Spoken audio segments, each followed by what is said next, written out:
May mga inabutan na ako sa Parañaque Integrated Terminal Exchange na biyaheng Bicol kung saan sila magsesemana Santa. May trabahong gagawin siya doon, kaya napaaga. Para konti pa lang yung mga babiyahe, para maluwang, para maaga kaming makauwi sa amin.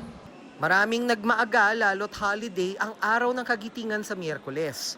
Bukod sa may holiday na sa in-between, no? Kaya naman baka na mapaaga yung pag-uwi ng ating mga kapuso. Kung booking ng mga bus ang pag-uusapan, may mga rutang nagkakaubusan na, tulad ng aircon bus papuntang Bulan, Sorsogon.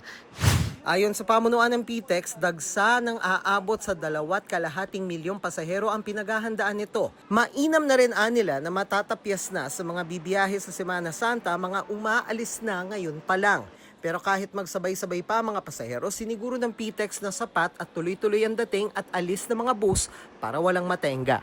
Nakikipag-coordinate tayo sa mga local government units, sa tollways, and of course sa ating mga traffic agencies. So sa ganun, at least, no, at the very least, tiyakin na maayos yung ingress and egress ng mga bus natin sa Metro Manila. O pag sa ganun, masundo, mahatid yung mga kababayan natin na efficient.